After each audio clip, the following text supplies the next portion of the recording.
অফিসে ঢুকেই হাজিরা, তারপর ল্যাপটপ, চার্জার, পানির বোতল আর সঙ্গে অবিচ্ছেদ্য এক জিনিস, এয়ারফোন।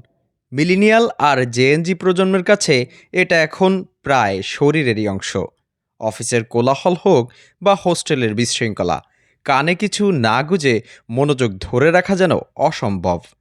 গান, পডকাস্ট বা হালকা সাউন্ডে ডুবে থেকে কাজ করার অভ্যাস এখন খুবই পরিচিত ঘটনা। কিন্তু প্রশ্ন হচ্ছে, এই অভ্যাস কি পুরোপুরি নিরাপদ? উত্তর না। কারণ টানা কয়েক ঘন্টা ইয়ারফোন ব্যবহারে শ্রবণশক্তি আংশিক কমে যায়। আর দীর্ঘ সময় ইয়ারফোন ব্যবহার করলে কানে অস্বস্তি, অ্যালার্জি, এমনকি ক্ষুদ্র ক্ষত হতে পারে। কানের মম ভেতরে জমে যেতে পারে, যা সংক্রমণের ঝুঁকি বাড়ায়।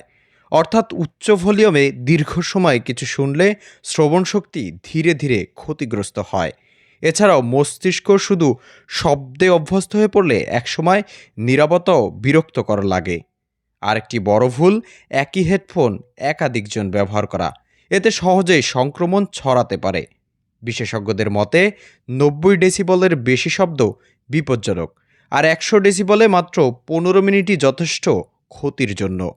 মনে রাখা উচিত, কান শুধু শোনার জন্য নয়, এটা আমাদের মস্তিষ্কের সঙ্গেও সরাসরি যুক্ত। তাই সচেতন থাকুন, কারণ আজকের ছোট অভ্যাসই আগামী দিনের বড় সমস্যার কারণ হতে পারে।